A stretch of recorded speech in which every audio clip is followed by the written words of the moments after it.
Hare Krishna.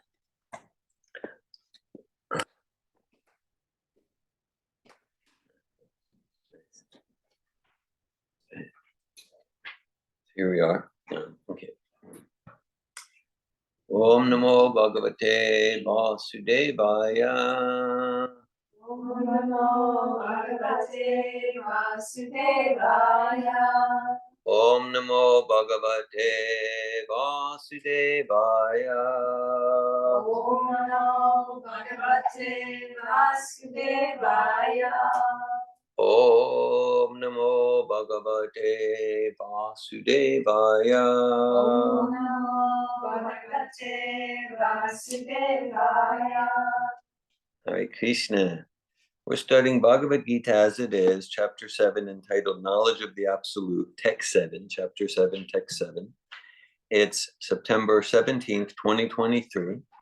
We're at a Bhakti Yoga Enlightenment program at Prabhupada House in Melrose.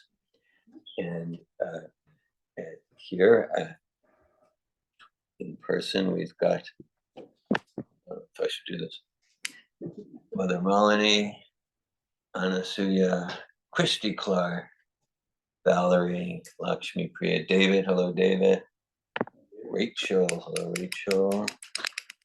Online, there's Bhakti Hugo, Ashwani. We got two Lauras with us, two Lauras, Laura. Yeah. Hello, Bhakti Hugo, and Bhakti George and Stephanie. Hello, Stephanie. Welcome. Okay, we got Laura Pescod, St. Petersburg, and Laura, who I think's in kind of like Lake City. No, it was also in St. Petersburg area.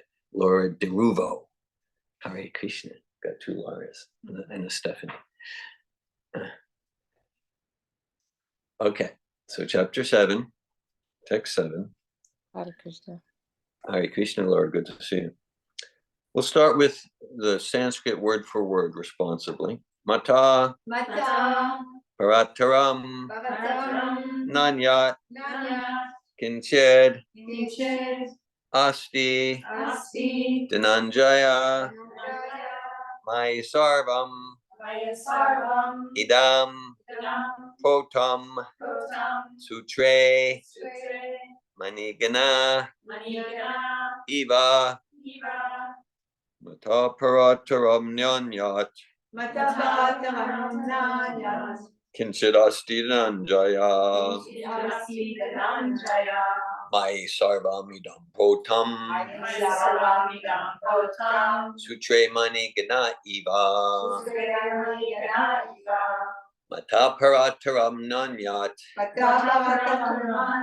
Kinchidasti Dhananjaya, Mai Sarvamidam Potam, Sutre Manigana Eva, Mata Parataram Nanyat, Kinchidasti Dhananjaya, Mai Sarvamidam Potam, Sutre Manigana Eva,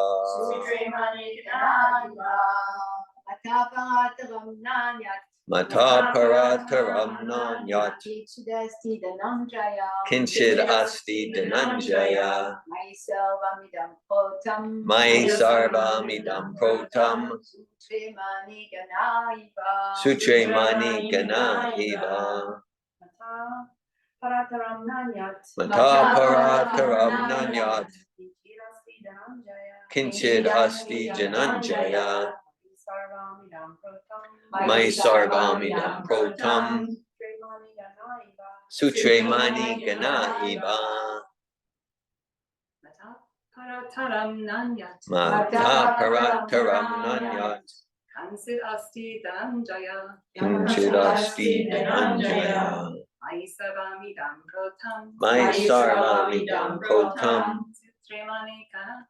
Sutre Mani Gana Eva, Mata Parataram Nanyat, Mata Parataram Nanyat, Kinchid Asti Dhananjaya, Kinchid Asti Dhananjaya, Mai Sarvamidam Protam, Mai Sarvamidam Protam, Mani Gana Iva. Sutre Mani Gana Iva. Mataparatram Nanyat. Mataparataram Nanyat.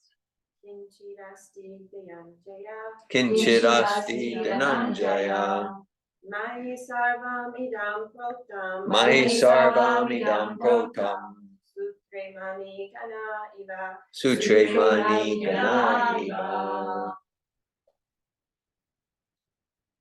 Right, so now we'll look at the word meanings.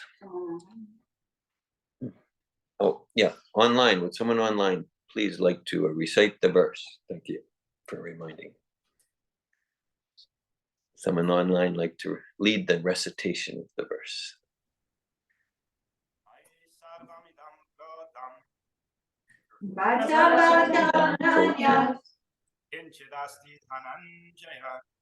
Kinchidasti Dhananjaya.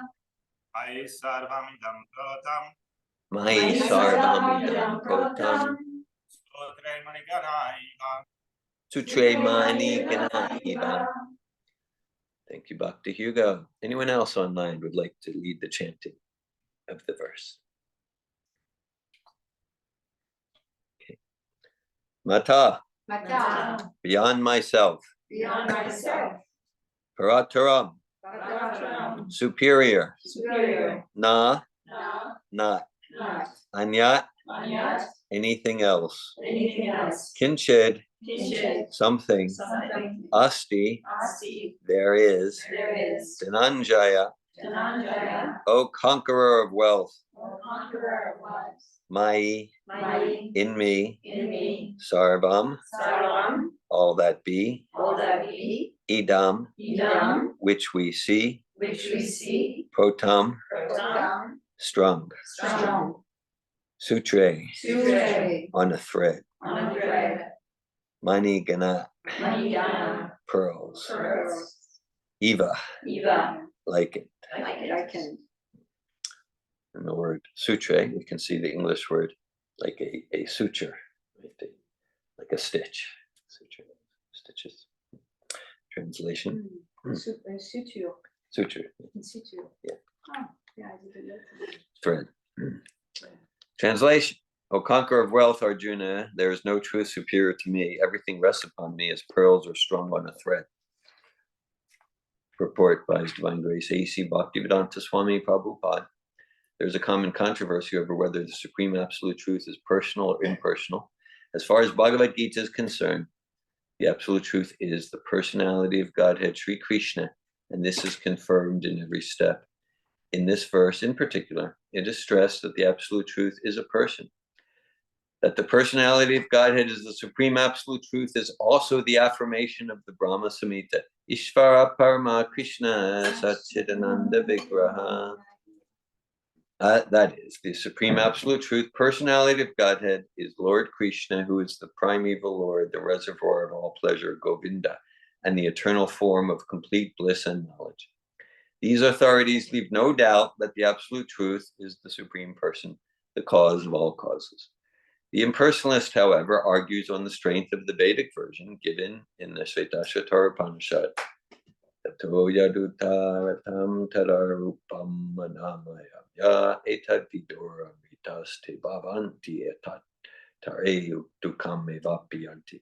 Quote, in the material world, Brahma, the primeval living entity within the universe, is understood to be the supreme amongst the demigods, human beings, and lower animals. But beyond Brahma, there is the transcendence who has no material form and is free from all material contaminations. Anyone who can know him also becomes transcendental, for those who do not know him suffer the miseries of the material world. End quote. The impersonalist puts more stress on the word arupam, but this arupam is not impersonal.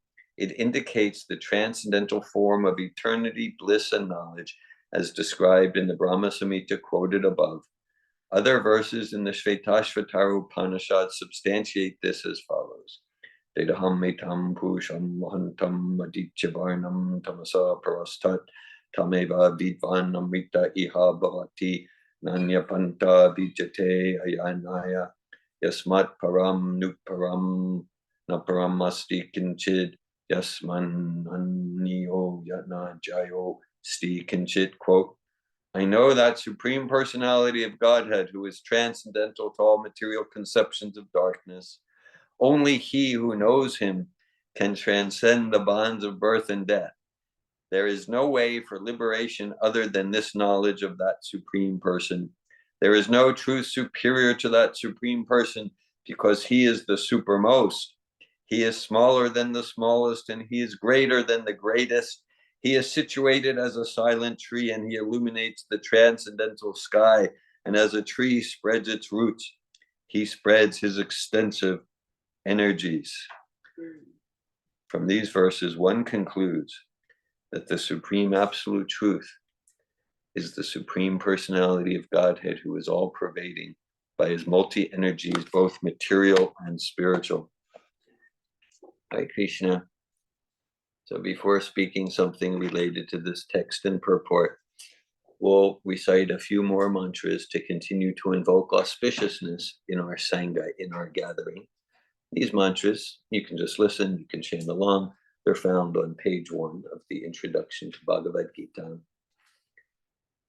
Om Jnana-timirandasya Gnanjana Shalakaya Chakshur Militam Yena Tasmai Shri Gurave Namaha Shri Chaitanya Manobishtam Stapitam Yena Bhutale Swayam Upakadamayam Dadati Svapadantikam Vandeham Shri Guru Shri Yuta Padakamalam Shri Gurun Vaishnavamscha Shri Rupam Sagrajatam Saganaragana Tanditam Tam Sajivam Sadvaitam Savadutam Parijana Saitan Krishna Chaitanya Devam Shri Radha Krishna Padan Sagana Lalita Shri Vishakanditam Scha Hey Krishna Karuna Sindhu Dinabandhu Jagatpate Gopisha Gopika Kanta Radhakanta Namostute Tapta Kanchana Gaurange Radhe Vrindavaneshware Vishabhano Sute Devi Pranamami Hari Priye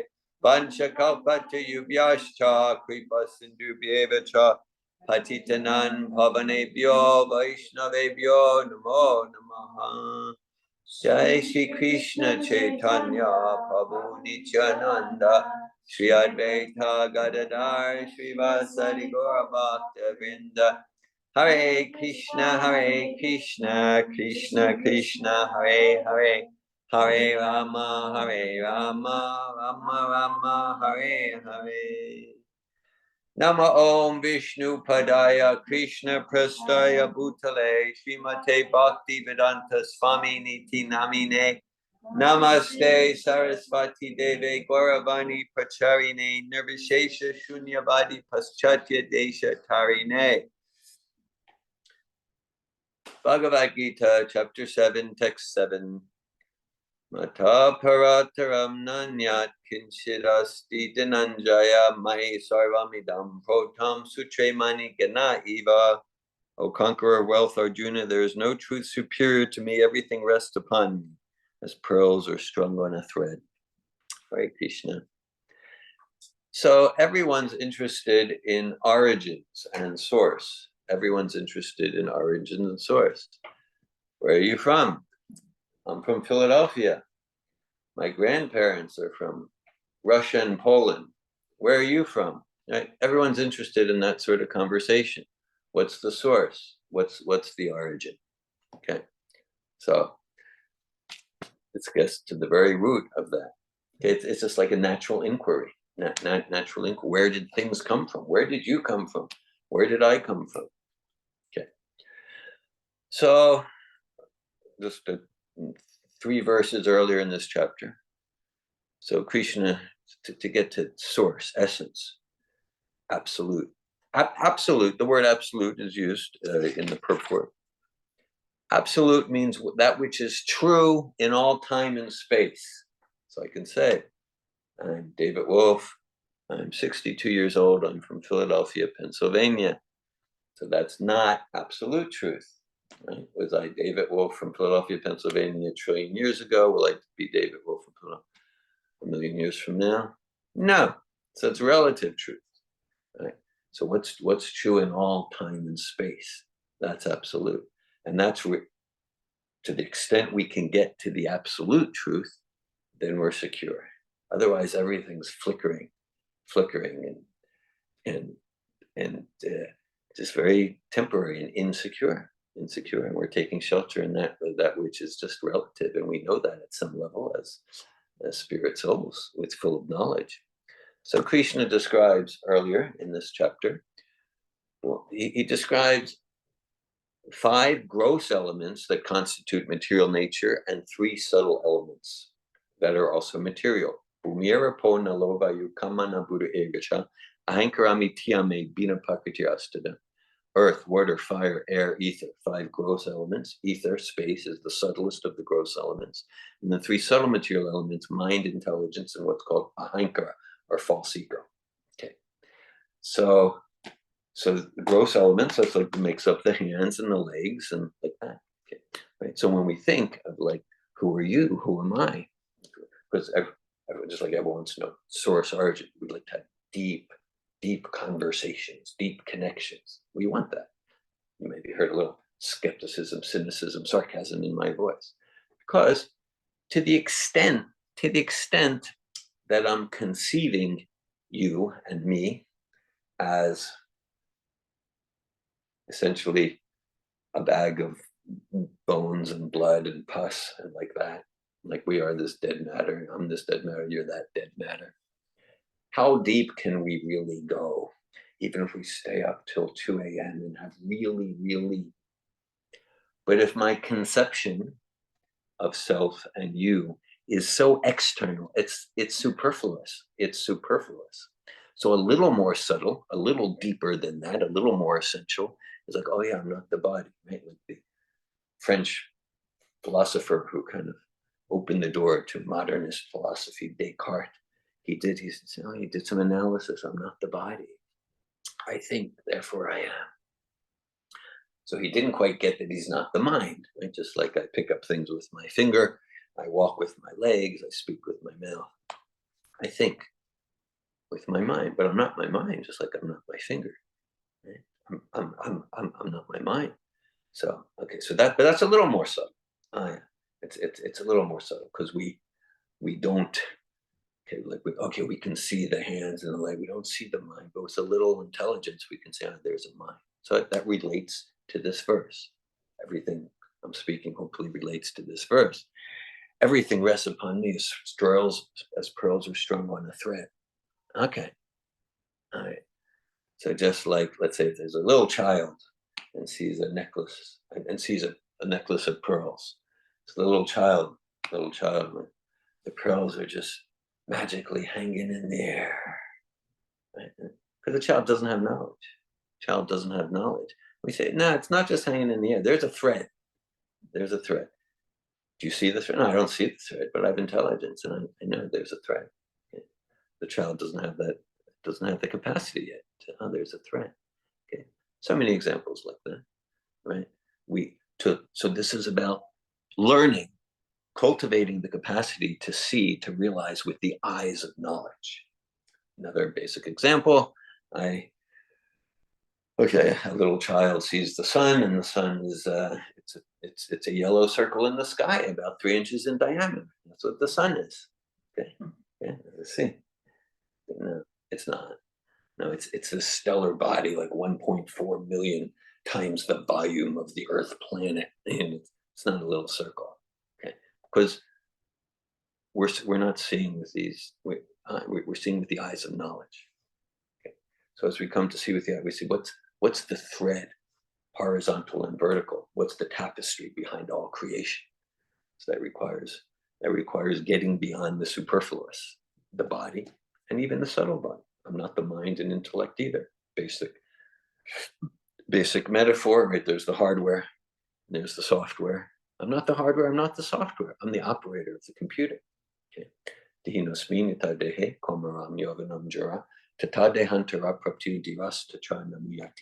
As the embodied soul continually passes in this body, from childhood to youth to old age, the soul similarly passes into another body at the time of death. Okay, we say when the body dies. If we get more technical, the body's already dead. Don't mean to be depressing or morbid here. Just don't shoot the messenger. It's just the body's made of dead stuff. Just like we're driving in a car, the car can appear alive. The car can appear alive to an observer. But now the car is made of dead rubber, metal, plastic, but it appears alive. So just like the body appears alive when we, that irreducible quanta of consciousness that is actually the living entity, the atomic unit of sentience that is us, when we're inside, then the subtle and gross body appear alive. Okay. Okay, so now this is getting to the actual self. So to the extent that we, at least intellectually, and cultivate realization who you are is not the body, not the. That's another example. Just like if, okay, so okay, so let's say if I see this red car driving down the road. I'm assuming that's your car out there. That's the red car. Lakshmi Priya. Christy. Maybe Christy. That's you, Christy. Christy, it's your red car. I didn't think it. Someone else did. Everybody is red. You don't need to justify or defend. You don't need to. We're making a philosophical point here. Philosophical point. Okay. So let's say from a distance, I see that red car. There goes Christy. There goes Christy. Now I'm not actually seeing Christy, but I know that's the car she drives. That's the car. So similarly, to what extent are we seeing the body? Are we saying, okay, but like we see this body. That's the body's not David Wolf, but the actual spirit soul that we're calling David Wolf or Valerie Woodruff. That's the spirit soul that's inside. Okay, so that's the ABCs of spiritual knowledge. At least cognitively, intellectually getting that. And if someone doesn't have it, even if they're like, whoa, so cool, they say spiritual things. It's just there's no knowledge there. There's just no knowledge there. This is the ABCs. That's not postdoc. That's not postdoc. This is ABCs. We got postdoc here. This is ABCs. Okay. If we're interested in knowledge or if we're interested in woo-woo. Okay. So, all right. So that's the platform of real deep, meaningful connection that's not superfluous. Understanding. Okay. That wherever there's life, there's that spiritual spark. Okay. So because two verses before this, Krishna describes aparayamitasvamyam prakritim vidime pram jiva bhuta mahabaho yaye dam dayate jagat. He says, okay, other than these 8 material elements, earth, water, fire, mind, other than the 8 material elements, there's another element, and that's the spiritual jiva soul. Okay, that inhabits all the bodies. Okay, so distinction between spirit and matter. That's the beginning to really get to source, get to origins. Okay, there's a verse in the 5th chapter. Vijavinaya sampane brahmane gavihastini shunecheva svapakecha pandita samadarshina. The humble, learned, or sage, by virtue of true knowledge, sees with equal vision a Brahmin, an elephant, a dog, a cow, a dog eater. Meaning, like, they're not seeing the car, they're not seeing the body, they're seeing the equality of all spirit souls. Each spirit soul is an individual made of an individual personality.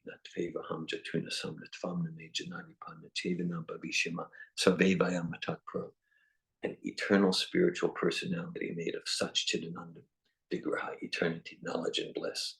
Just like, as a metaphor, like every snowflake's different, right? At the same time, each snowflake is made of H2O. Okay, it's made of the same stuff, but a unique personality. So that's why, some places will say the animal has no soul. Okay, but like, well, the animals eat, sleep, mate, defend, and they don't want to be killed. So that's all the symptoms of life. That's all the symptoms of life. Well, but if I admit that they have a soul, then I might feel some guilt when I butcher them and eat them. So it's easier for me to say they have no soul, but rationally, there's no basis for that. None. Zero.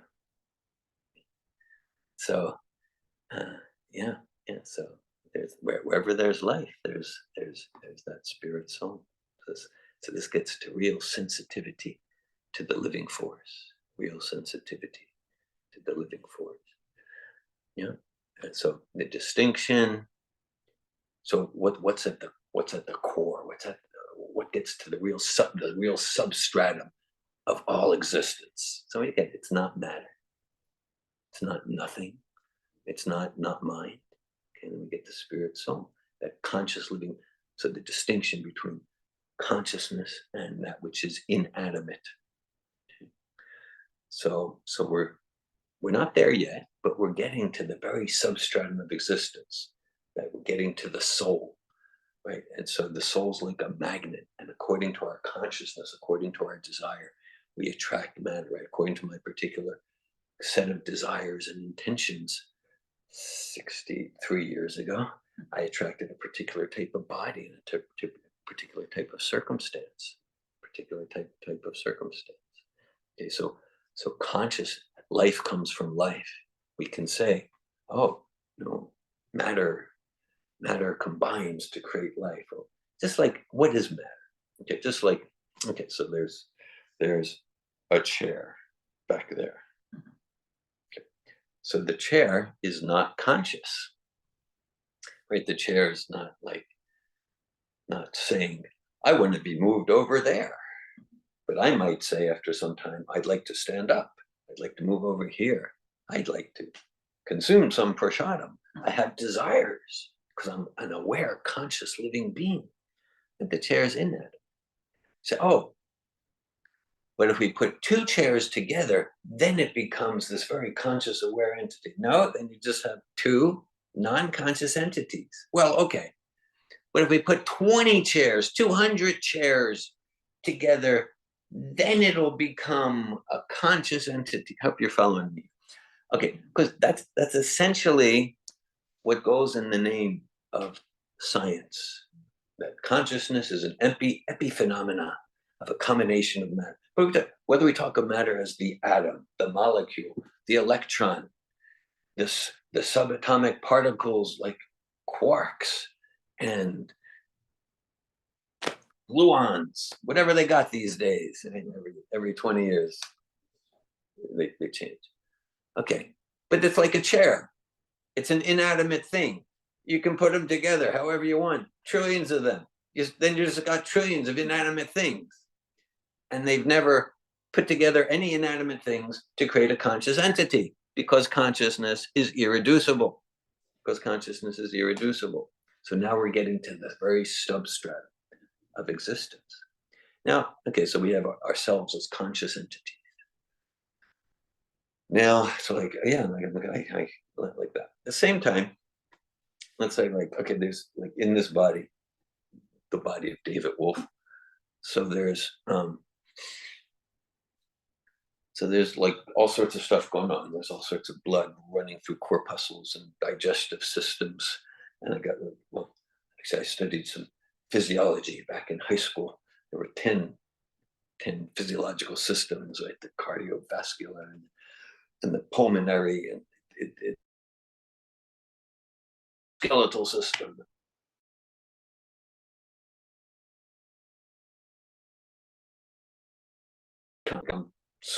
When I'm asleep, I'm consciously making sure that the breathing, no, I'm out of it. I'm out of it. But it's still happening. That means like there's some other conscious entity. It's logic, right? It's some other conscious, that Bhagavad Gita confirms. It's called the super soul, the Paramatma. It's called the super soul. So Krishna says, Sabasya Jahamidi Sanidhi says, I'm the super soul, the heart of all of the unity. I take care of the different biological systems, even when you're completely asleep like that. All right. So now we're getting even more. So it's described in the Brahma Samhita.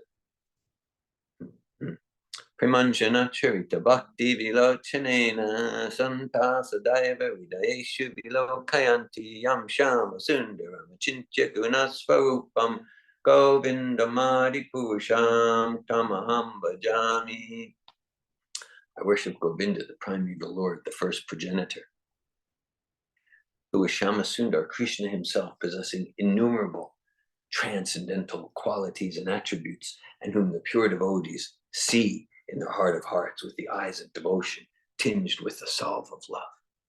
Tinged with the salve of love. Okay. So it means within the heart. So you might say inside the body, there's the subtle body. Inside the core of the subtle body, the active principle is the soul, and the active principle of the soul is the super soul. Is the super soul.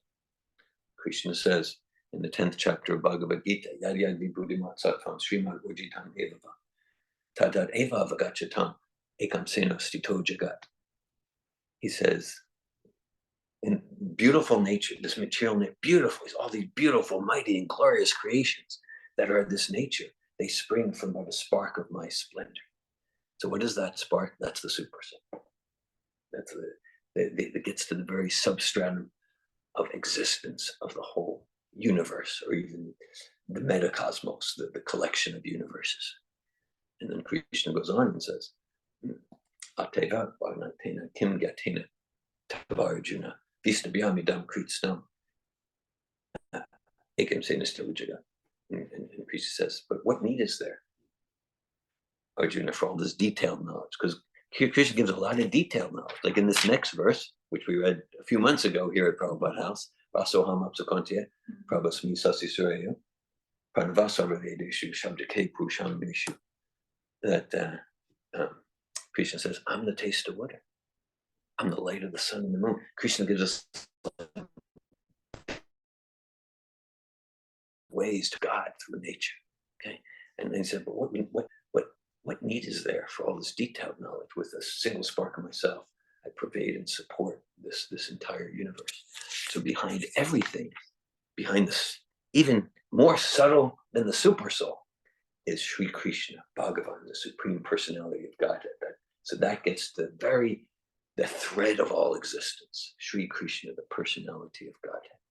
Everything starts with, so at the substratum of all existence, the absolute truth, true in all time and space, the foundation of the foundation, the very substratum is Vasudeva, Krishna, the personality of Godhead. For life, and then everything flows from that supreme person. We start the class with Om Namo Bhagavate Vasudevaya. So that's the first verse of the Srimad Bhagavatam. That's Srila Vyasadeva, the compiler of the Vedas. Vasudeva means Krishna, who appeared as the son of Vasudeva. I offer my respectful obeisances unto the personality of Godhead, Sri Krishna. I meditate upon Lord Sri Krishna because he is the substratum of existence. He's the absolute truth. He is the absolute truth. Oh, my Lord, son of Vasudeva, oh, all-pervading personality of Godhead, Lord Sri Krishna, I meditate upon you. You are the absolute truth. Okay, so it's very important because again, to the extent that we're absolute is sentient, thou hast proved impersonal calamity, thou hast moved. That's a poem by Srila Prabhupada that his spiritual master, Srila Bhaktisiddhanta, was very pleased with in a very eloquent way. Essential truth spoken concisely is true eloquence. That's Srila Prabhupada. So he establishes the personality of the absolute. So personality means love, right? If we talk everything's all one, well, there's a truth to that. But if that's the most complete understanding of the absolute we have, then there's no meaning to love. Love means a voluntary exchange of service and affection between two conscious entities. Okay. There's oneness in the sense that all snowflakes are one, they're all made of H2O, and they're each individually distinctive. They're each distinctive. So we get to realize this. We get to realize the Supreme Personality of Godhead as the substratum of everything, like pearls are strung on a thread, to the extent that we create and experience a devotional turning of our consciousness, a devotional turning of our consciousness to the Supreme Consciousness. Just like a person, like if we really want to get to know each other, I can try to analyze you from a distance. I'll apply all my psychological tools to get to know you. I might know you in a very shallow way, but if I really want to get to know you, it means I gain your love and trust, and you choose to reveal yourself to me. So that's our propensity, because that comes from our source, right? Janma Dhyasa Yataha. That's where the Bhagavatam goes. Janma Dhyasa Yatun that everything that exists in the effect must exist in the source. So we got personality, we got desires. It's not a bad thing. It means personality and desires must exist in the source. To the extent that we utilize and direct and channel our propensity for desire to please the personality of Godhead, then that's spiritual desire. To the extent that we use it in a different way, that's material, and that will alienate the self from itself more and more, more and more. So to the extent that we create a devotional turning of consciousness to Sri Krishna, the personality of Godhead, then we get all these truths. And without that devotional turning of consciousness, you can study here and there, Vedas, PhD, and we'll just get more and more lost. Maya Paritagena, Asarish, Maya Parita, Asaram Bhavam Ashrita. That's a term from Krishna. He means one who might be materially very educated, but their knowledge is stolen by illusion because they lack devotion. Because this is bhakti is personal. So yeah, we study the philosophy, gain knowledge to help us differentiate spirit from matter, and learn the art and science of bhakti, and to learn to get realization of these vital distinctions between gross matter and subtle matter and soul and supreme soul. Vital distinctions. With knowledge is power. Knowledge, intelligence means the capacity to make distinctions. And we make those, yes, okay, I'm not matter, I'm spirit soul. That's glorious. And I'm not the supreme spirit soul. Ekleshvara Krishna Sabhabricha Jiva Supori Krishna Nijida. I'm a servant of the Supreme Personality of Godhead, Sri Krishna. Okay, so that's called Sambandha. That's the basic relationship. I'm not matter, I'm spirit soul. I'm not the supreme person. Right? So let me engage in abhideya, the activities of bhakti. Instead of trying to please the material senses, let me please Krishna's senses. Rishikena Kesha Sevana Bhakti Uchyate. That's bhakti. Rather than using my life energy to please the senses of this body and the ego of this body, let me use it to please Krishna. That's called bhakti. Using the senses to please Krishna's senses. That's bhakti. It's the simple definition. That's what it's called, uchyate. All right. So then, yeah, let's do that. Okay. All right. So then, yeah. So then, how to do that? How to do that? And just like if we want to learn anything, yesterday morning I led an online Bhagavad Gita class, a verse from the 10th chapter, and we made this point: is if we want to learn how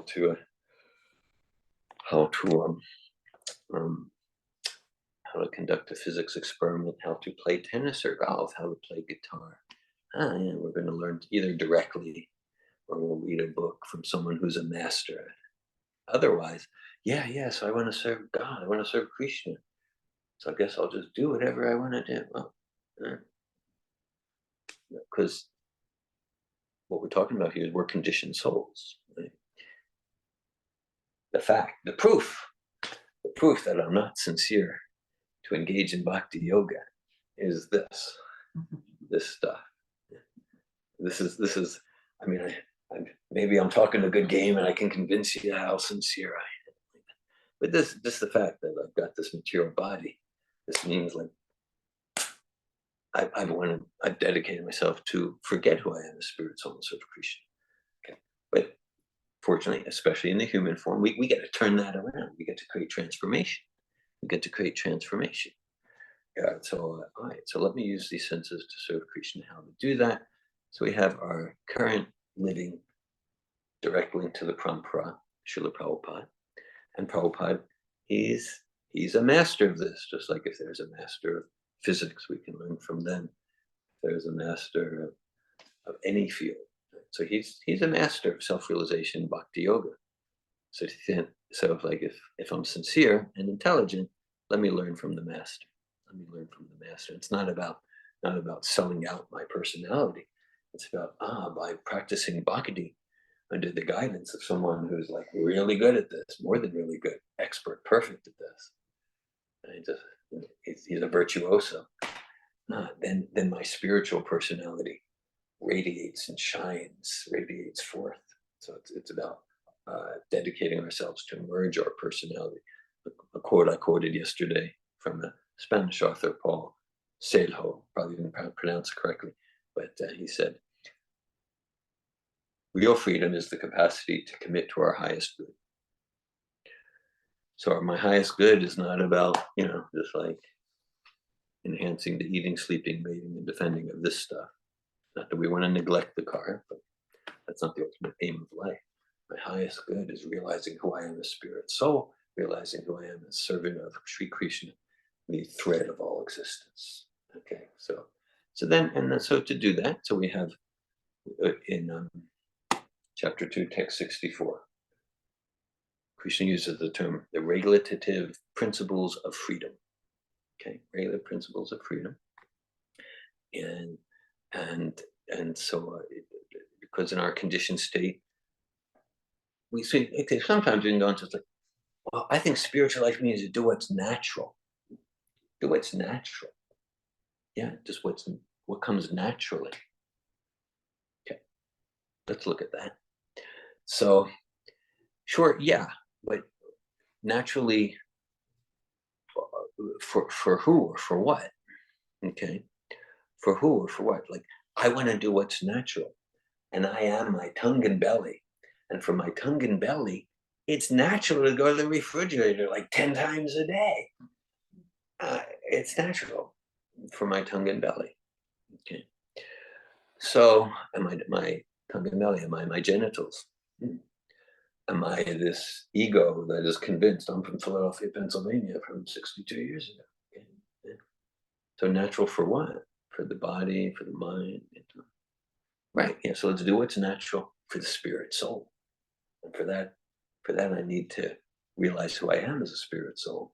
And that takes some humility to realize that right now, if I look at how I lived my life for the most part, it's based in the illusion that I'm this body, based on the illusion that I'm this body. And so so sure, yeah, let me do what's natural for the spirit soul. Let me learn how to do that from someone who's a master. So there's some regular principles, some things that it's not essentially about like what's good, what's bad. Dvaita Bhadra Bhadra. Jnana Sabo Manodar. Lord Chaitanya said this idea of good and bad materially. It's all bad.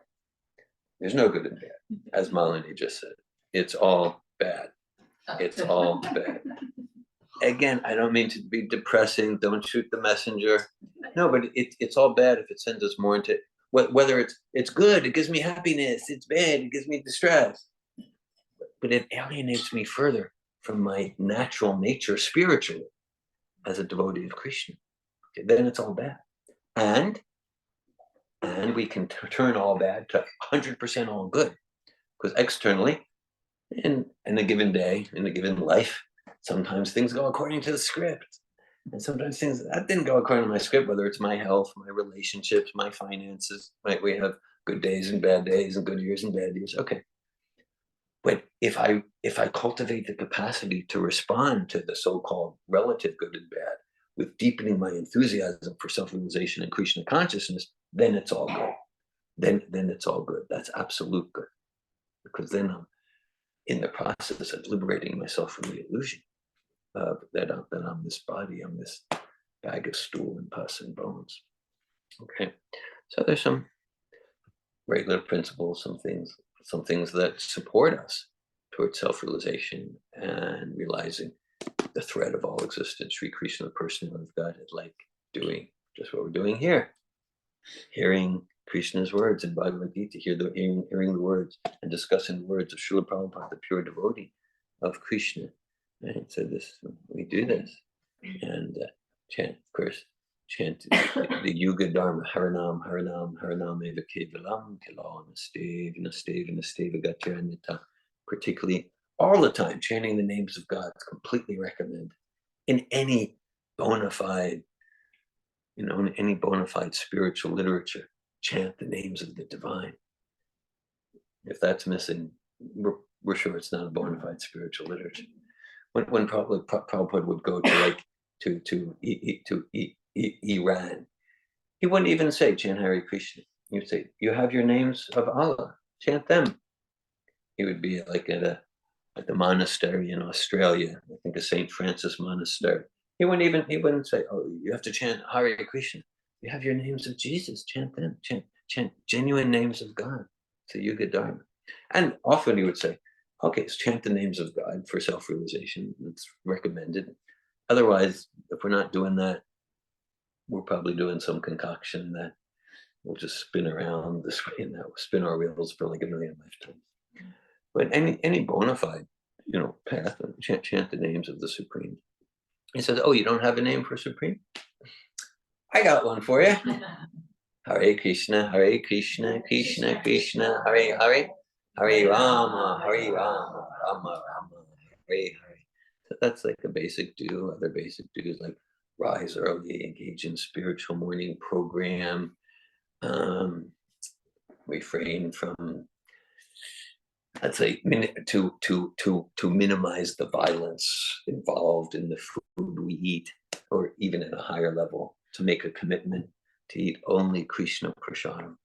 Because even, Astani is Astanam, Jivo Jivasi Jivanam, even in vegetarian diet, there's some violence. At the same time, if we offer everything to Krishna with love and devotion, or at least endeavoring in that direction, offering everything, then that's a truly violence-free, that's not non-violent, karma-free diet like that. And the whole idea is like, I'm already in layers of illusion. I mean, we're already in piles and layers of illusion like that. So I know I'll get out of illusion by smoking a joint. That always works. Yeah, so that's why it says, like, if we're serious about the process, then like, let's eliminate the intoxication. Even if we look at the word intoxication, oh, I can't do that. It's because I'm serious about a clean life, I'm not going to put toxins in my body. That's what it's called. That's why it's called intoxication. So it's like it's like they're positive commitments. I'm committed to self-control. So it's not just like reckless, whimsical sexual activity. I'm committed to a clean life. So I'm not putting toxic stuff in my body. I'm committed to compassion and empathy. So I don't want to hurt the animals. I mean, sure, if it's like, I happen to be in the middle of a jungle and a tiger's attacking me, I might try to kill him. I'm sure I'd lose the fight, but I might try to do something, like that. Okay, but that's like an extreme situation. That doesn't apply here in North Florida. Yeah, I'm committed to not incite the fire of greed. So I'm not going to like gamble. I'll gamble everything on 14 red, and then I'm committed to discipline. Yes, and to a responsible life, and not to try to indulge in laziness and shortcuts, something like that. And that way, peaceful life, peaceful internal life, to engage in meditation on God, in bhakti yoga. All right. So, so in this way, we get more and more realization of the very substratum of existence. We should the true absolute truth, and that's peace. Otherwise, because we're always looking to go home, always looking to go. What's our real home? That's the source of all existence. And if we're not really at home, there's always going to be an anxiety. Always going to be an anxiety. Always going to be an anxiety. Krishna Bhakti Nishkama Ateva Shakta. So we engage in service to Krishna, the thread of all existence, and we experience real peace. It's a dynamic, joyful peace. It's not like a falling asleep like a rock peace. And Bhukti Mukti Siddhi Kami Sakaliya Shanta. And any other desires other than bhakti yoga, other than service, it's not like they're bad. It's just like we'll be in anxiety. We'll always be searching for that peace inside that at some point we know we'll never find unless we come to Krishna. Hare Krishna. Bhagavad Gita, chapter 7, text 7. Vatapara Nanya Kinchidasti Dhananjaya Maya Sarvamidam Protam Sutri Maniganaiva. O conqueror of wealth, Arjuna, there is no truth superior to me. Everything rests upon me as pearls are strung on a thread. Hare Krishna. Thanks for listening. Thanks for hearing Bhagavad Gita. I welcome any questions or comments. Any sharing, realizations, questions, comments? Can you speak to that first part of the translation, O conqueror of wealth, when Krishna's addressing him as O conqueror of wealth? Okay, all right. Thanks for highlighting that. I'm not sure where to go with it. So Lakshmi Priya, you may not have heard on. She asked the first part of the translation, O conqueror of wealth, Arjuna, there is no truth superior to me. Everything rests upon me as pearls are strung on a thread. Right? So I didn't see in the purport where Prabhupada directly addresses that. Interesting, just yesterday you wrote to me that a friend of ours named Dhananjaya is in the process of leaving his body. A friend of ours for going back maybe 17 years, a long time, living locally in Alachua County. Dhananjaya. So Dhananjaya is O conqueror of wealth. Well, I'll more speak around it since I don't have direct comments from Prabhupada here. Maybe somewhere in his teachings he does. There's actually a whole book that Prabhupada references some. There's a whole book about names in Bhagavad Gita. All the names for Arjuna and all the name that Krishna refers to Arjuna, and all the names that Arjuna and Sanjaya refer to Krishna, and the names and why the names are used at different times. And so sometimes in the purports, Prabhupada gives very clear meanings about why Krishna used that name for Arjuna or why Arjuna used that name for Krishna. There are places like that in different purports. I don't see that here. So why in this particular, so Arjuna as conqueror of wealth, I'm not sure what's the psychology going on for Krishna, why he refers to Arjuna that way. We know Arjuna and Krishna, they have a very intimate friendship. And at the same time, it's not so much the friendship mood here. It's more like Krishna is the spiritual teacher and Arjuna surrendered. Okay. So Arjuna is conqueror of wealth. We know Arjuna is this amazing, inconceivably great warrior. And when he would defeat his enemies, he would get so much wealth. So whether, I believe this is in the realm of permissible conjecture. Sometimes Krishna uses names for Arjuna a little bit sarcastically, in a loving way. I don't think that's so relevant here, but like sometimes it'll be like, yes, oh, oh conqueror, oh great one, you're speaking like a fool. And like Krishna is deliberately doing that to like create the like, yeah, you're from this great race of people, and you're known as this very elevated soul. So the way you're behaving doesn't match that. So he'll use a name to kind of contrast. Take a look. And that's part of Arjuna's transformation. Arjuna receives it humbly, because he said, yeah, Krishna wants me to take a look. I've got this reputation. I'm not living up to it right now. So that's part of the transformation process. Yeah, I don't get that Krishna has loving sarcasm here. So conqueror of wealth, well, this is permissible conjecture. So this, in the 9th chapter, Krishna says, Raja Vijay Rajaguru, he said, this is the great, this knowledge is the greatest wealth. So like, to get this knowledge, this is, just to get this knowledge, to get this is worth than any treasure in the material universe on the whole planet. So these are just some thoughts. Hare Krishna. It seems also in that civilization. I just finished Mahabharata, You finished the I'm Mahabharata. stuck there. Okay. And in that civilization, it's common to address people, even amongst enemies. Yeah. They will address people in glorifying them. Yeah. Sometimes they say conqueror of sleep. Yes. Budakesh. Yeah. Conqueror of sleep, Budakesh. Right. You call him conqueror of sleep. So that's also part of it. It's the custom. And I because it seems that it's usually when Krishna says something, it's within the context of what he is sharing. Yes. And after the verse 6, we kind of indicate that in a little bit, because it says all that is material and all that is spiritual in this world, know for certain that I am both in its origin and dissolution. Yes.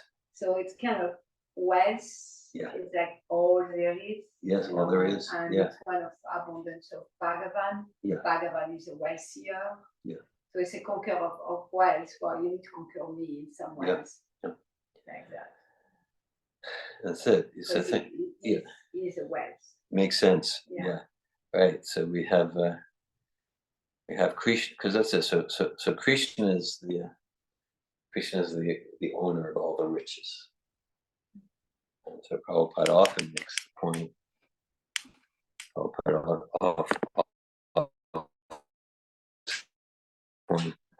That no one can conquer Krishna, but Krishna is the sold out servant of the devotee. So the devotee is the wealthiest person, and we see that here. Okay, so Krishna is the source of all riches and the owner of all riches, and we can see, but because Arjuna is so dear to Krishna. Krishna's in sense, he's acting like a slave, like a servant. I'll drive your chariot. Krishna could be the big boss. I'll direct. Oh, I'll drive your chariot. Okay, because Krishna becomes a servant of his sincere devotee.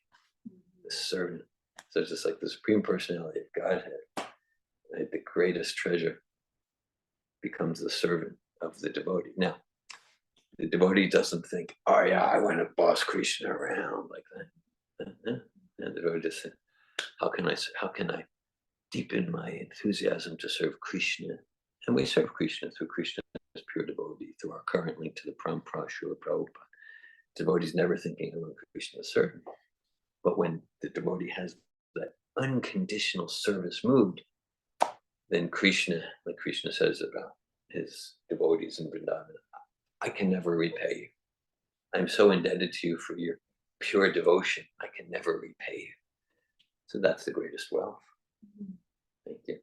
And also, before they went on exile, when they were ruling Indraprastha, it says that because of Arjuna, Yudhishthira became the wealthier king on earth that there ever been. Right, because of Arjuna. Right. And that in fact he became wealthier than Indra, the king of heaven. Right. Yeah. And it was because due to Arjuna's challenge, because of his Arjuna. challenge, and because of the way Arjuna went to help. I don't remember who. And they received so much wealth that it's most of the wealth that were ever seen on earth. And that was more than Indra. Yeah. So Arjuna was just like the top champion in collecting wealth. Yeah. So I mean, so it just the simple statement, it's accurate. He's like the number one champion to collect wealth, and he would give it to his brother Yudhisthira, who used it all for Krishna. Okay, but yeah, so he was the top champion. Yeah, when he did the Rajasuya sacrifice, it was impossible to do it. Yeah. Thanks for that point of information from Mahabharata. Yeah.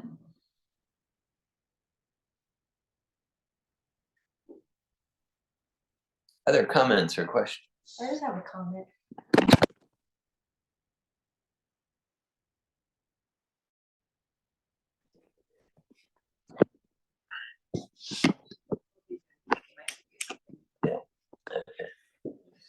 I'll try to get it back, please. Yeah, I listened to a talk from this reverend, this woman who was a reverend last week, and somebody asked her a question, and at the end she was like, "I'm a big fan of multiple truths."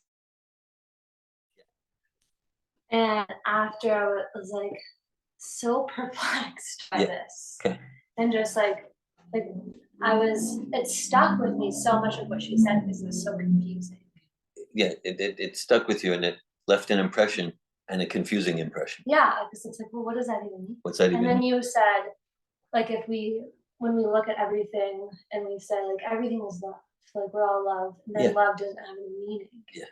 And that statement sticks with me also. It's like, well, then if you're saying that things are multiple truths, then truth doesn't have any meaning. Right.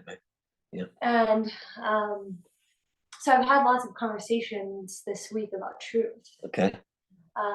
So I'm appreciating this and being kind of making me less confused in some ways. This is like clearing some clouds of confusion for you the past hour. Yeah, Okay. and just knowing that like there is one truth. Yeah. There's not multiple, like we can't all be right. Okay. Essentially, is like what I'm gathering from this, Yeah. and like also choosing to listen to people that I know that are speaking truth is also very valuable. Yeah. And not listening to something that's like going to confuse me. Good. Even though sometimes we don't know that going into something. It's like there's a talk by Reverend this and that. and this, Dr. Reverend, whatever. It's a female. It's like I want to listen to this. Yeah. And then after it's like, what did I listen to? Yeah. That left me. Like messed me up in some ways, Yeah. It was like a setback, and now you're regaining your clarity here. Yeah, I guess in some ways it's like it brings in doubt of like what I'm searching for truth. Yeah. And then someone's telling me that I'm a big believer and a big fan of multiple truths. Yeah. It's like creates doubt. Yeah. And then doubt brings confusion, and then Yeah. doubt brings misunderstanding. So this is helpful in realizing like making my doubt have less weight. Yeah. Reminded. Thank you, Rachel. I'm reminded towards the end of the 4th chapter of Bhagavad Gita, maybe it's the very last word. Krishna says, "Slay this demon of doubt with transcendental knowledge." Yeah, and doubt can be healthy. In one sense, Arjuna sometimes experiences doubts, and that leads him to ask sincere questions, and then he gets deeper clarity. And I appreciate your sharing. Rachel. I'm hearing your sincerity for truth, and that and I hear your responsibility let me be responsible for what I hear, for what I expose myself to, and how that will affect me. And in my current stage, yeah, if I hear from this one and that one, okay, then the whole day or the whole month, I'll be confused, and there's not joy in that. There's not. That's different than, oh yeah, I'm not understanding this. I have some doubt about this. Let me take the question to an authorized authority who can truly clear my doubt. Because Arjuna had doubts. He wasn't cynical and go, forget this, I'm just going away. Neither did he just, oh, Krishna, you say that, I'll just blindly accept, even though I don't understand. No, he said, I don't understand this. You said this here, that there. And Arjuna had the sincerity and intelligence to approach someone who could effectively clear his doubts, Krishna. So I'm hearing you to be responsible. Let me cultivate the capacity to make distinctions. Who's just going to confuse me more, and who can actually help to help the sun pierce through these clouds of doubt.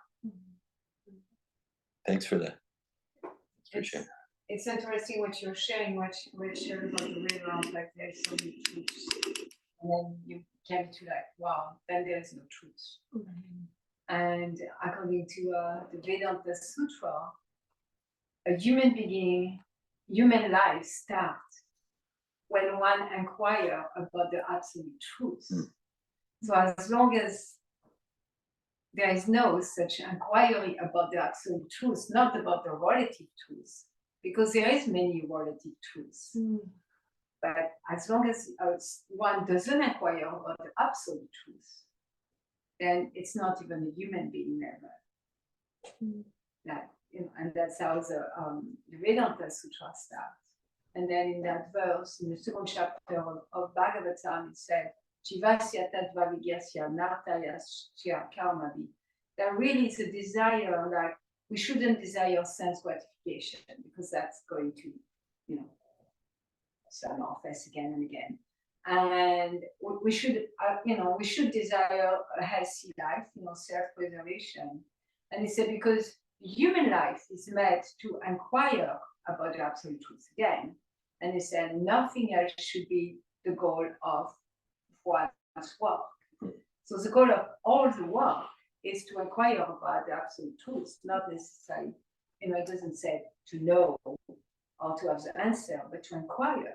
But then some things that the Reverend said kind of kills that at the butt. Yeah. There is no more inquiry about the absolute truth if there is so many truths. Yeah. Then it's finished. We have no chance, we have no opportunity for starting human life.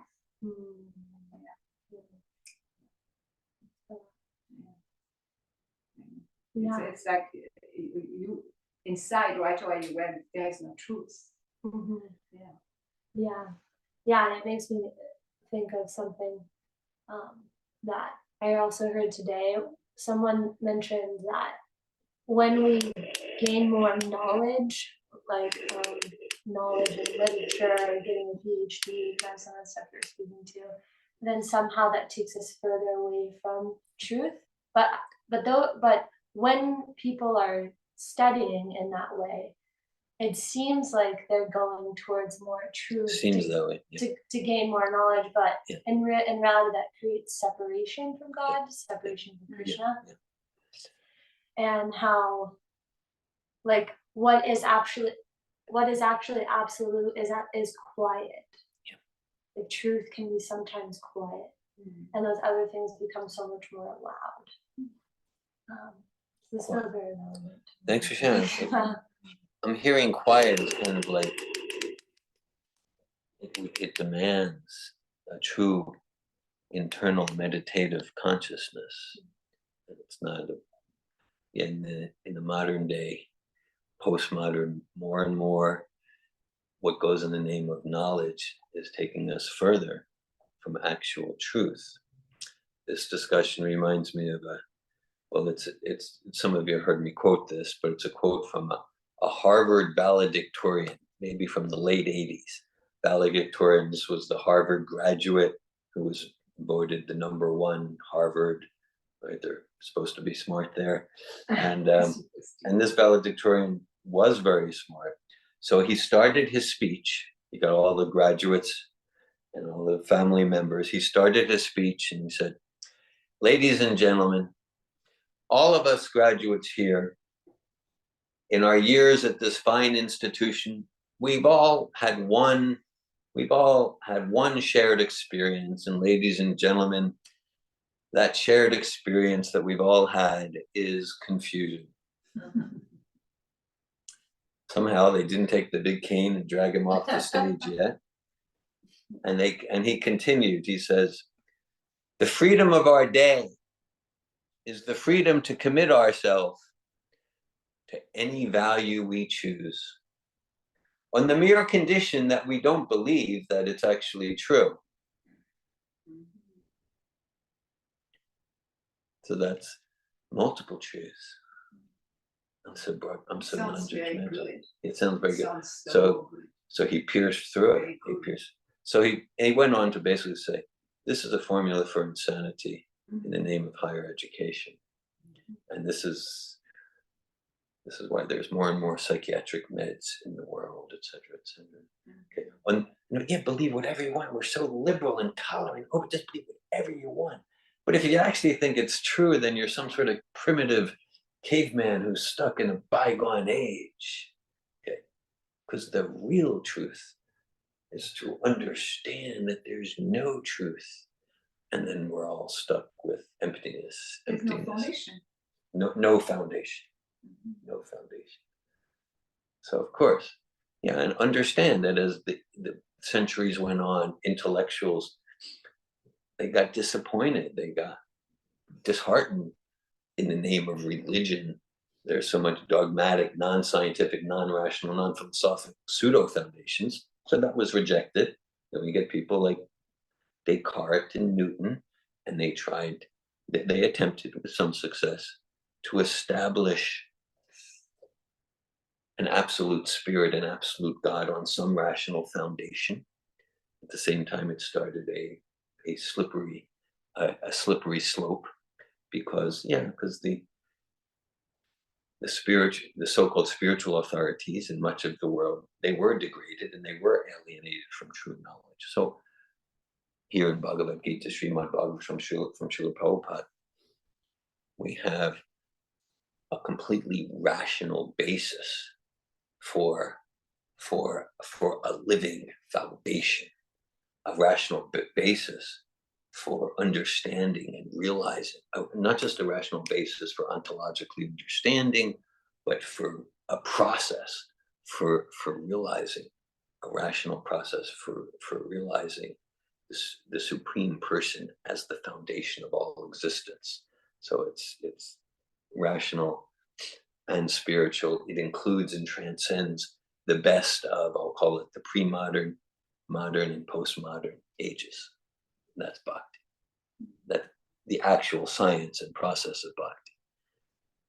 I'm making that distinction because in the name of bhakti, there's lots of sentimental junk going on. So, Jai Srila Prabhupada. Science. An actual science. Thank you, Rachel.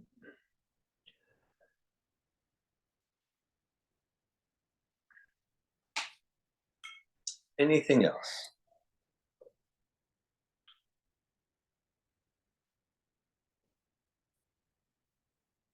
Bhagavad Gita ki jai. Srila Prabhupada ki jai. What's the next part of our program? Okay, all right. So next part of our program will engage in the core process of Bhagavad Gita, Bhakti Yoga, chanting the names of Krishna. We started the program with Malini Marie leading us in Kirtan, chanting Hare Krishna Maha Mantra in the form of Kirtan.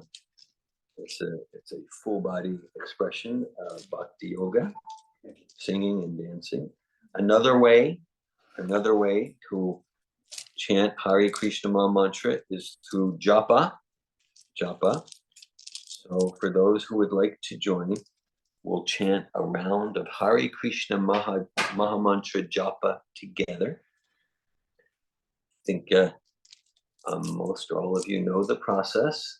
It's generally recommended to use the right hand, thumb, and middle finger, and we start with the bead next to the large bead.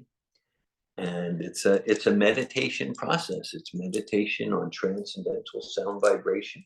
The process is do our best to focus our mind, consciousness, and power of hearing on each word of the mantra and experience our experience. Notice our experience.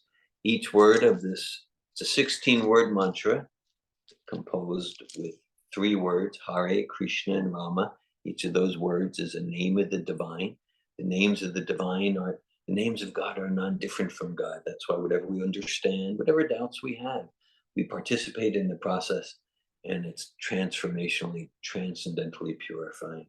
So let's have an experience. Chant 108 mantras. There's 108 beads on the strand, not including the tassel bead. So let's chant one Mahamantra round together.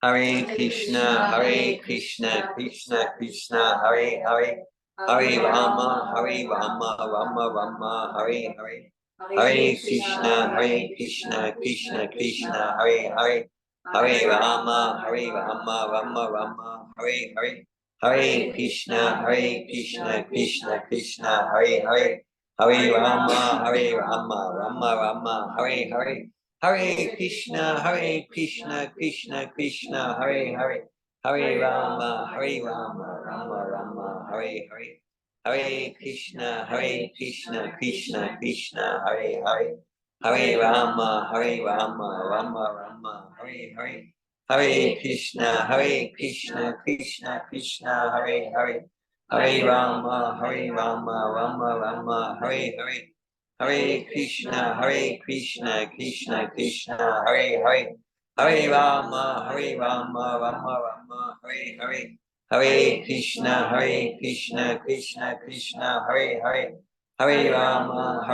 Rama Rama, Hare Hare, Hare Krishna, Krishna Krishna, Hare Hare, Hare Rama, Rama Rama, Hare Hare, Hare Krishna, Krishna Krishna, Hare Hare, Hare Rama, Rama Rama, Hare Hare, Hare Krishna, Krishna Krishna, Hare Hare, Hare Rama, Rama Rama, Hare Hare, Hare Krishna,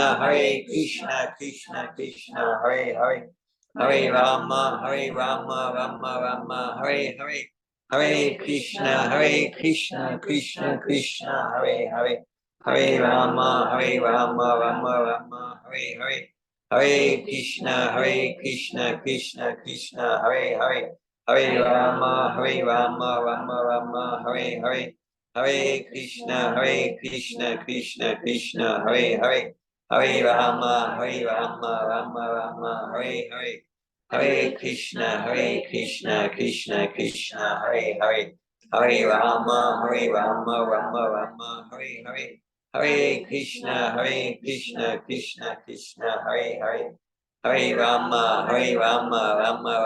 Hare Hare, Hare Krishna, Krishna Krishna, Hare Hare, Hare Rama, Rama Rama, Hare Hare, Hare Krishna, Krishna Krishna, Hare Hare, Hare Rama, Rama Rama, Hare Hare, Hare Krishna, Krishna Krishna, Hare Hare, Hare Rama, Rama Rama, Hare Hare, Hare Krishna, Krishna Krishna, Hare Hare, Hare Rama, Rama Rama, Hare Hare, Hare Krishna, Krishna Krishna, Hare Hare, Hare Rama, Rama Rama, Hare Hare, Hare Krishna, Krishna Krishna, Hare Hare, Hare Rama, Rama Rama, Hare Hare, Hare Krishna, Krishna Krishna, Hare Hare, Hare Rama, Rama Rama, Hare Hare, Hare Krishna, Krishna Krishna, Hare Hare, Hare Rama, Rama Rama, Hare Hare,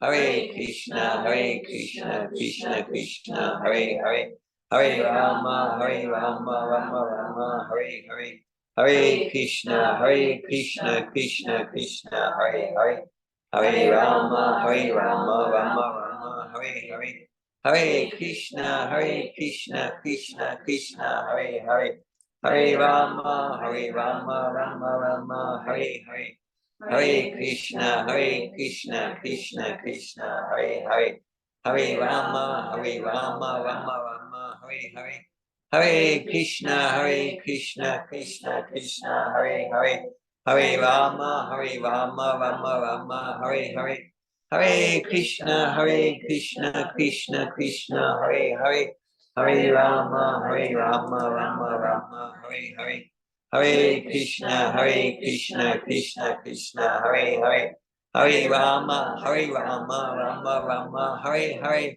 Hare Krishna, Krishna Krishna, Hare Hare, Hare Rama, Rama Rama, Hare Hare, Hare Krishna, Krishna Krishna, Hare Hare, Hare Rama, Rama Rama, Hare Hare, Hare Krishna, Krishna Krishna, Hare Hare, Hare Rama, Rama Rama, Hare Hare, Hare Krishna, Krishna Krishna, Hare Hare, Hare Rama, Rama Rama, Hare Hare, Hare Krishna, Krishna Krishna, Hare Hare, Hare Rama, Rama Rama, Hare Hare, Hare Krishna, Krishna Krishna, Hare Hare, Hare Rama, Rama Rama, Hare Hare, Hare Krishna, Krishna Krishna, Hare Hare, Hare Rama, Rama Rama, Hare Hare, Hare Krishna, Krishna Krishna, Hare Hare, Hare Rama, Rama Rama, Hare Hare, Hare Krishna, Krishna Krishna, Hare Hare, Hare Rama, Rama Rama, Hare Hare, Hare Krishna, Krishna Krishna, Hare Hare, Hare Rama, Rama Rama, Hare Hare, Hare Krishna, Krishna Krishna, Hare Hare, Hare Rama, Rama Rama, Hare Hare, Hare Krishna, Krishna Krishna, Hare Hare, Hare Rama, Rama Rama, Hare Hare, Hare Krishna, Krishna Krishna, Hare Hare, Hare Rama, Rama Rama, Hare Hare, Hare Krishna, Krishna Krishna, Hare Hare, Hare Rama, Rama Rama, Hare Hare, Hare Krishna, Krishna Krishna, Hare Hare, Hare Rama, Rama Rama,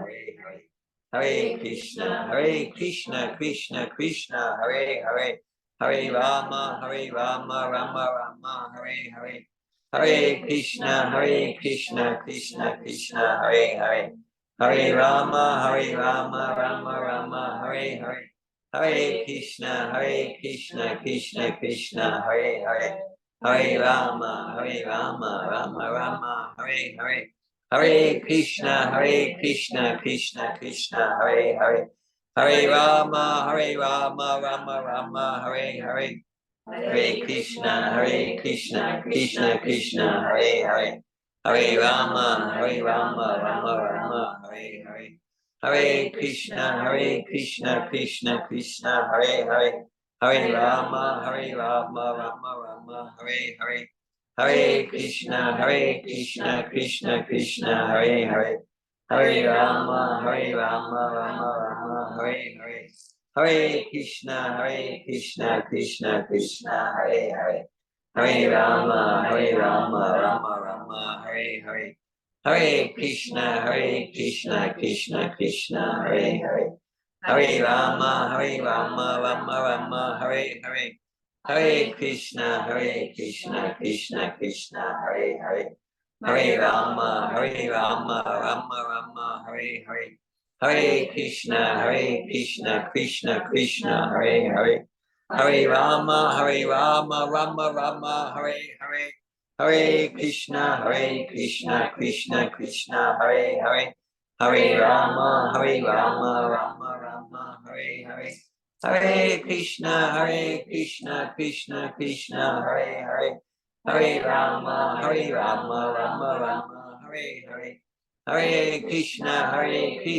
Krishna Krishna, Hare Hare, Hare Rama, Rama Rama, Hare Hare, Hare Krishna, Krishna Krishna, Hare Hare, Hare Rama, Rama Rama, Hare Hare, Hare Krishna, Krishna Krishna, Hare Hare, Hare Rama, Rama Rama, Hare Hare. Hare Krishna, Krishna Krishna, Hare Hare, Hare Rama, Rama Rama, Hare Hare, Hare Krishna, Krishna Krishna, Hare Hare, Hare Rama, Rama Rama, Hare Hare, Hare Krishna, Krishna Krishna, Hare Hare, Hare Rama, Rama Rama, Hare Hare.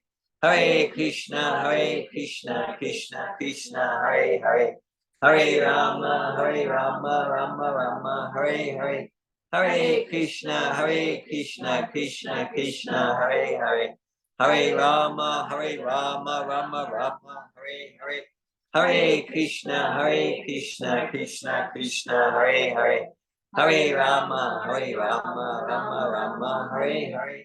Hare Krishna, Krishna Krishna, Hare Hare, Hare Rama, Rama Rama, Hare Hare, Hare Krishna, Krishna Krishna, Hare Hare, Hare Rama, Rama Rama, Hare Hare, Hare Krishna, Krishna Krishna, Hare Hare, Hare Rama, Rama Rama, Hare Hare. Hare Krishna, Krishna Krishna, Hare Hare, Hare Rama, Rama Rama, Hare Hare, Hare Krishna, Krishna Krishna, Hare Hare, Hare Rama, Rama Rama, Hare Hare, Hare Krishna, Krishna Krishna, Hare Hare, Hare Rama, Rama Rama, Hare Hare.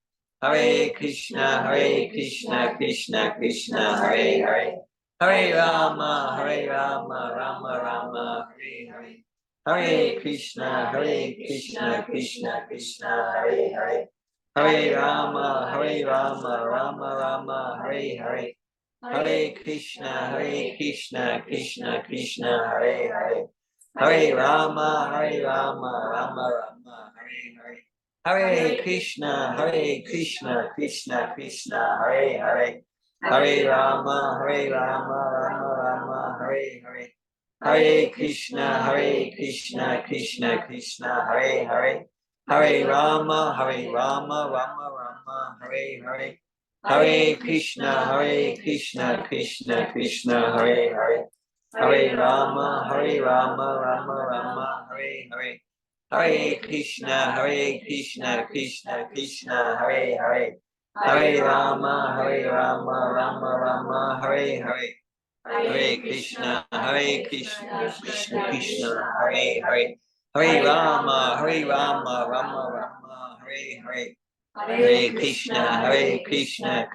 Krishna, Hare Hare, Hare Rama, Rama Rama, Hare Hare, Hare Krishna, Krishna Krishna, Hare Hare, Hare Rama, Rama Rama, Hare Hare.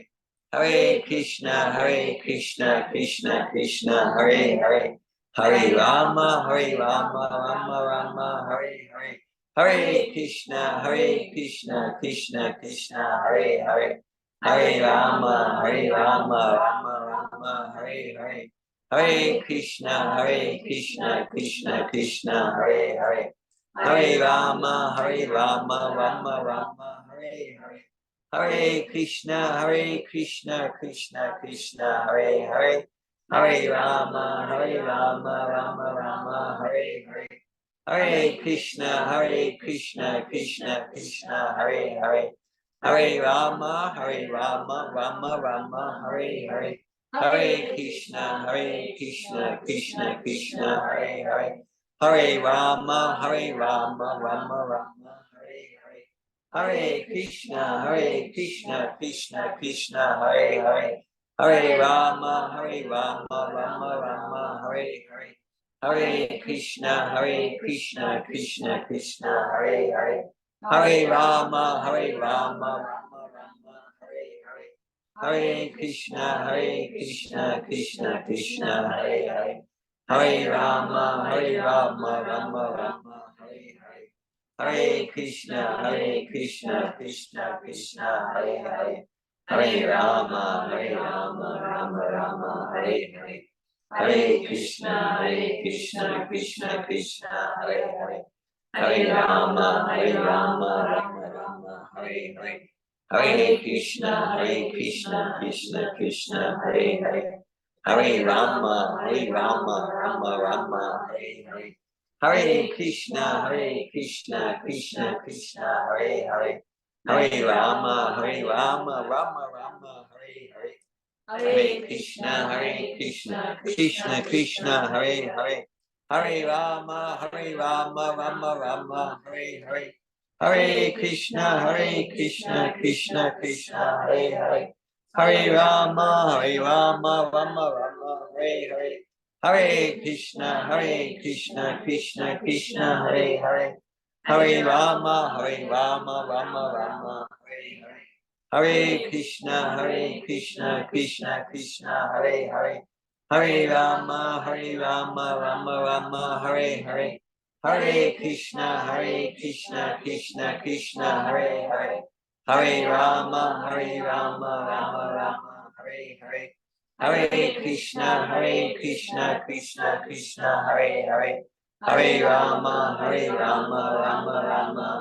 Hare. Hare Krishna, Krishna, Hare Hare.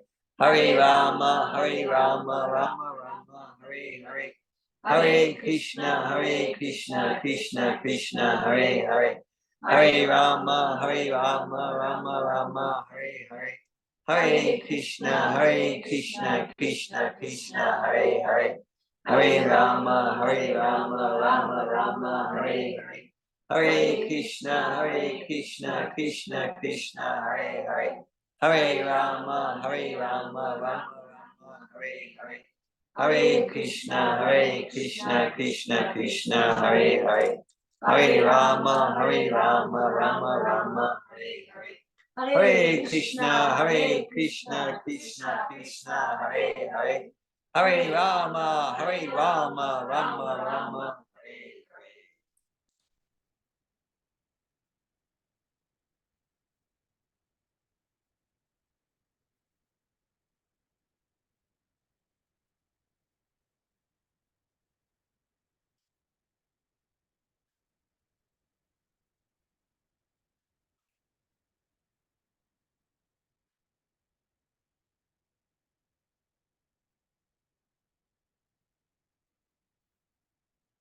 Hare Krishna. Thank you for chanting Hare Krishna.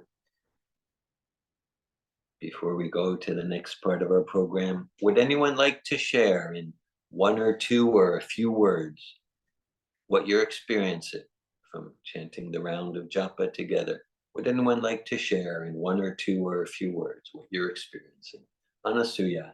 I'm experiencing a gentle rocking and softly. It feels like very nurturing and safe.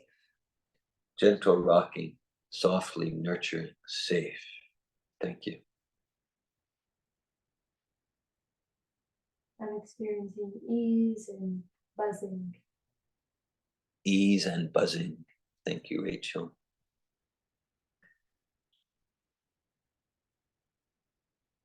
Just soothing vibrations. Soothing Connecting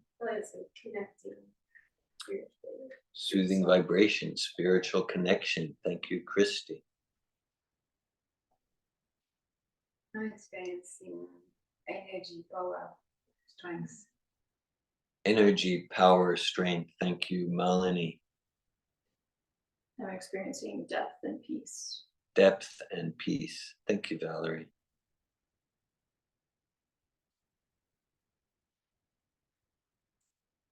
I'm experiencing fulfillment and enthusiasm.